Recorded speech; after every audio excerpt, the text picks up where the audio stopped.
The Ace Attorney trilogy is probably one of Capcom's most famous trilogies due to how accessible, recognizable, and cheap the trilogy is, especially nowadays with the Ace Attorney trilogy being on every platform today.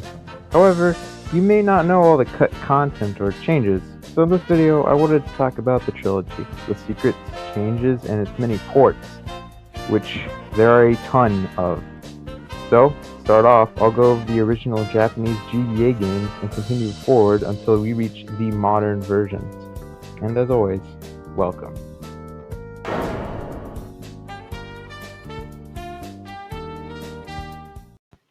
If you weren't aware, the Ace Attorney series actually started off as a visual novel series only released in Japan for the Game Boy Advance.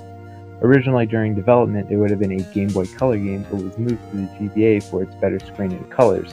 The first game was developed in 2001 and released for the GBA, and there are a few differences between the Game Boy Advance and the DS version. For an example, the music in the GBA version is compressed, to say the very least.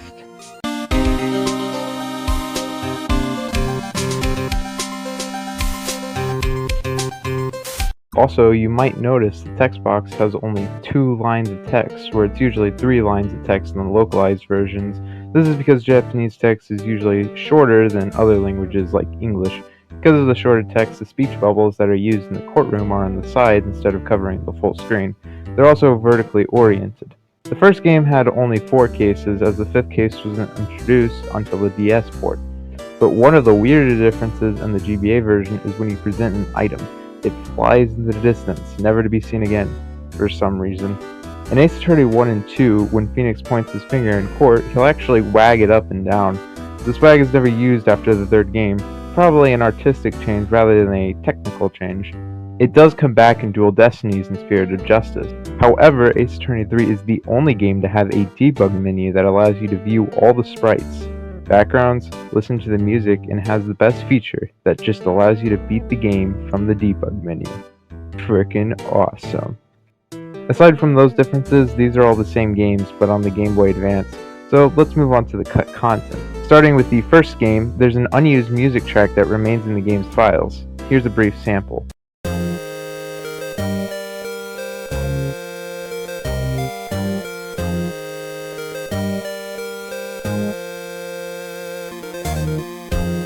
This track may have been an early credits theme or an early theme for the epilogue at the end of an episode.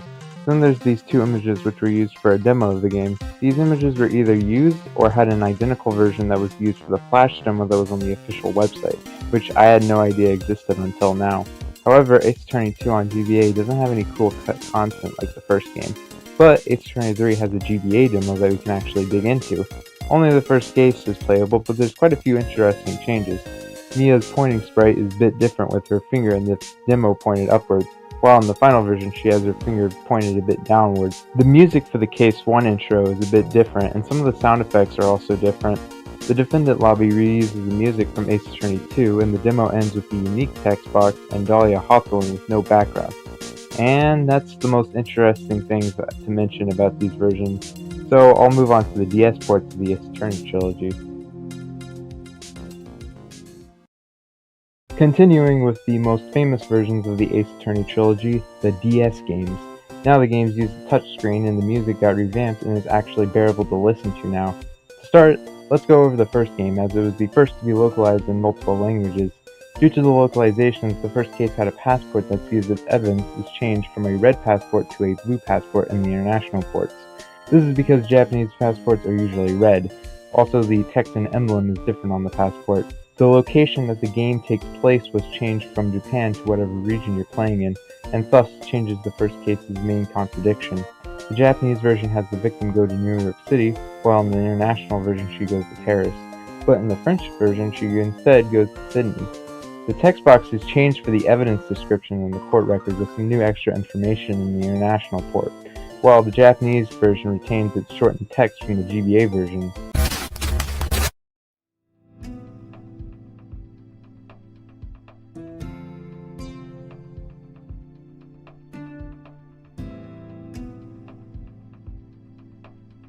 And the last feature only in the Japanese version allows you to complete the main game from the main menu. How do you do it? Well, first you need a copy of the GBA game and a copy of the DS game. Then you put both of them in your DS. This opens a menu that allows you to skip the first 4 episodes so you can move on to Rise from the Ashes. This feature is in all the Japanese versions of the Trilogy for the DS and was removed in the international version. However, the screens still remain in the files. Moving on from the localized stuff, let's go over to the cut content, starting with this unique sprite of Phoenix with heart eyes. This sprite was most likely used when April May would have first appeared on the stand, but Phoenix meets her before the trial during the first investigation period, so it didn't make any sense to use it. Maybe it was an early test sprite to test animations? Unlike this Edgeworth sprite, which wasn't used for no reason because it could have been used many times throughout the game, I assume they thought it looked a little goofy for a mostly serious character and ended up removing it. Can't say the same for this Larry Butts sprite, which was supposedly a damaged sprite for Larry Butts, but it was never used. I don't know why they didn't use this sprite because it would have fit his character, but they may have wanted a more faithful port or it was just garbage leftover data. A couple of models go unused from Rise from the Ashes case, like this model of the tape that goes unused, as you can only watch the video on it and never given the option to examine it. The same thing with this model of the SL9 case files, and a model of Lana's muffler that goes unused for some reason. Some remnants of the GBA game are still in the files, like the side speech bubbles only in those versions, and the GBA button icons for the UI. And the same music track that was used in the GBA version remains here with no changes at all, and a new unused track that was most likely an early version of Damon Gantz's theme.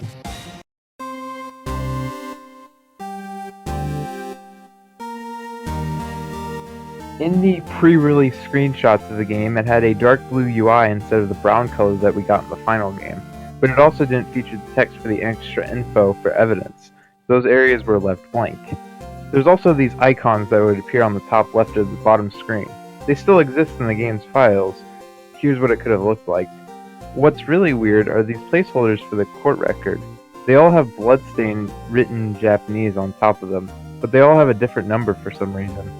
Also, did you know that Will Powers has a tile misaligned in his right arm? I wonder how that happened. Thank God that mistake never happened, especially since he's in the second game, and it'd be really embarrassing.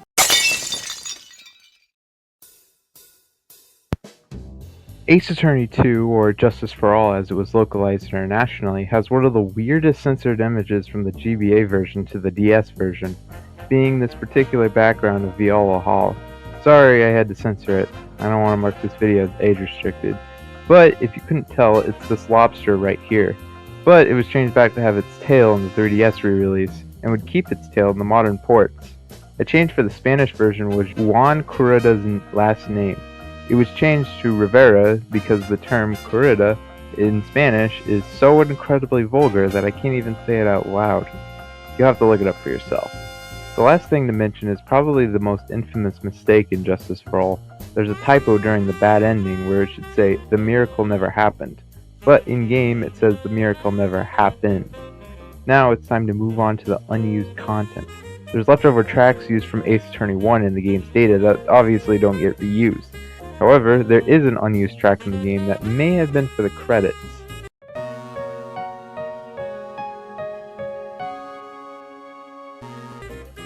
At least that's what Dant said, so I'll go with it.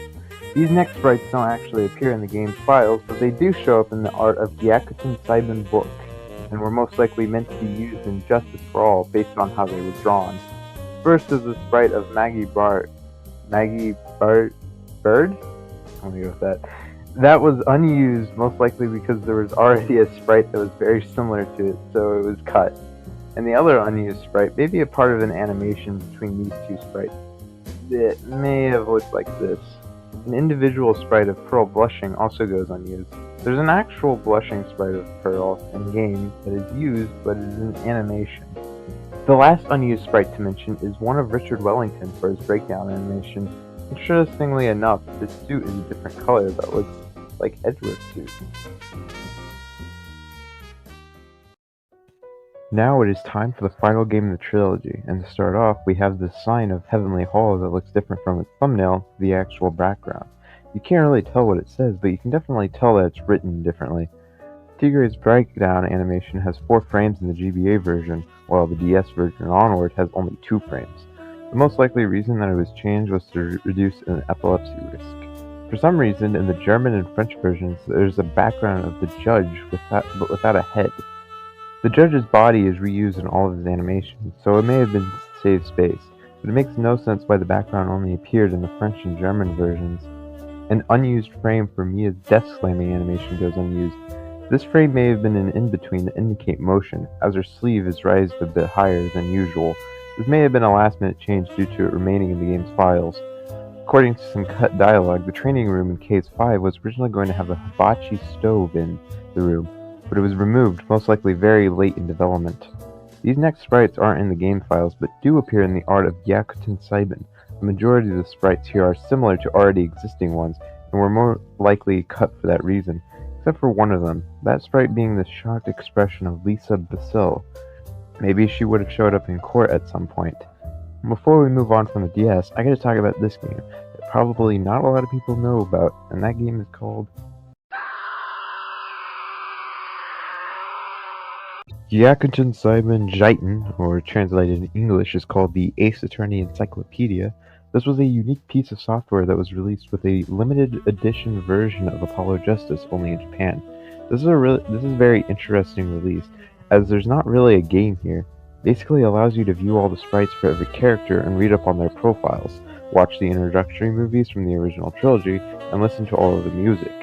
What's very interesting is that you can actually see these cut sprites from Ace Attorney 1 in action for the first time. But what's really ironic is that this game has cut content itself, never before seen. Starting off, there's a unique sprite of Phoenix Wright pointing his finger while smirking. It's unknown why these did not show up in the sprite selection for the encyclopedia, and it's unknown what they would have been used for in the actual games. Unused frames for Edgeworth's bowing animation for the start and end are dormant in the files. They may have been removed to save storage to make the animation quicker. 2 frames most likely used for Maya's nodding animation show Maya face smiling. This is a recreation of what it could have possibly looked like. Yin Yogi from the first game had an animation where he wobbles side to side, then stands still and changes his expression to a serious expression. You can tell when he turns serious by his portrait cutting off on the bottom. Jake Marshall will bite and tug at a piece of meat whenever he gets nervous. However, there's a frame where he can actually bite it off, but it was never used. Godot's mask explosion has an unused frame that for some reason remains in the files. Dahlia's soul has an unused sprite, which is weird. The animation for her exorcism could have been changed a little during development, or it was unused and originally going to be shown off in the encyclopedia. And the last thing to note is this animation of Mike Meekins moving his head. No idea what this was used for.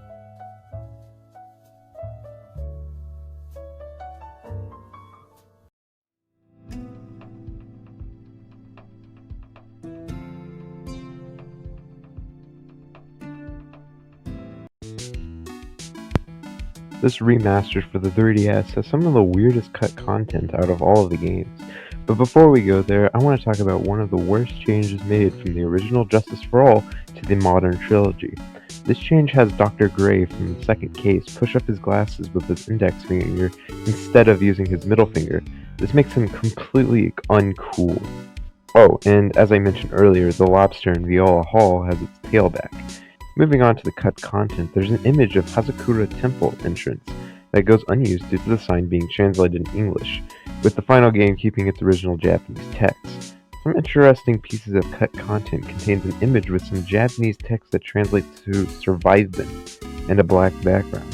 Survivin is what Ace Attorney was originally going to be called in Japan. And the other image that has a spotlight shine on Phoenix Wright that's curled up with red Japanese text that translates to lose the case. Absolutely have no idea why they are here of all places. They have similar format for the text, so I assume they are related. An image of glass that goes unused that's similar to the last two is just called glass. Probably just an early version of the HUD for the detention center. The unused track in Justice for All comes back in a remastered state, but it still goes unused. There's also leftover data of the first game's second case. Originally, it would have been the first case, so some things were changed, like Mia not being killed by the Thinker, but rather a normal clock. There's also a portable safe that no one knows what purpose it served, and for some reason there were 2 pieces of paper that appeared in the office that have no known purpose. And there's this concept art of Mia's original office, which looks pretty similar to that of the final office. Last thing to mention are these images used for the demo that go unused in the final game. But these are versions of the game you're probably familiar with, so let's get into the more obscure stuff.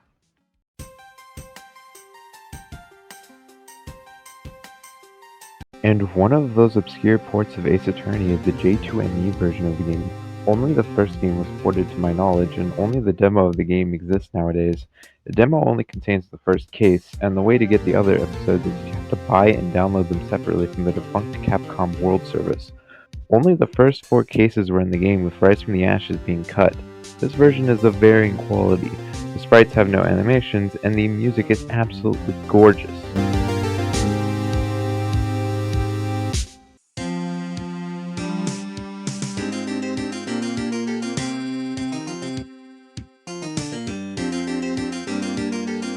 An interesting change was that the game didn't have any sound bites, so instead the speech bubbles would appear on the sides of the screen, making this the first international port to do something similar to the Game Boy Advance version. Aside from that, there's little cut content in this port, except for this DS logo that remained in the files, and for last, there's also the judge's seat. Since he never leaves it, the player wouldn't be able to see it.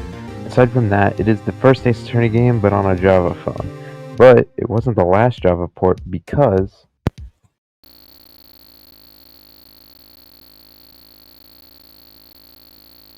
I present to you the obscure Korean Java versions of Ace Attorney.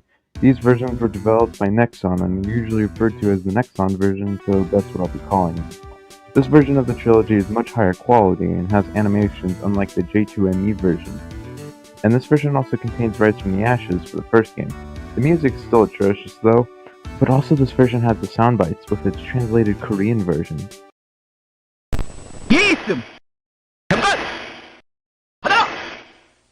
This is one of the most interesting ports because it retains the entire game from the DS version, but on a Java mobile phone.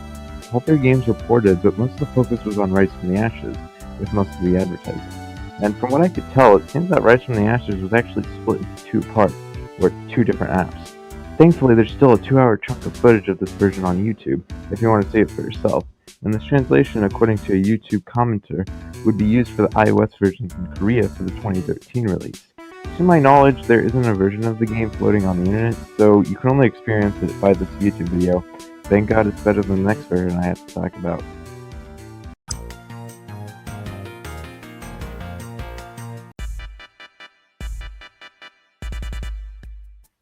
These ports of the original trilogy for the Wii are just the original DS games, but blown up on the big screen. Obviously, you now use the Wii pointer function instead of touchscreen. The first 3 games were ported to the Wii via WiiWare. However, the first game didn't have the 5th case Rise from the Ashes, but it was added in later as DLC. There are a lot of problems with this version of the trilogy, like the graphics and the music just being ported from the DS version. The fact that it's not even remastered, and there's not a lot to mention regarding these versions, except they exist, and they're bad, so I'll move on.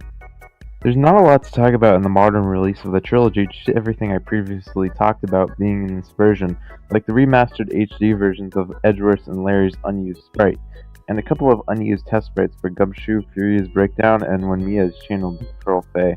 There's an unused track of an early version of the credits theme.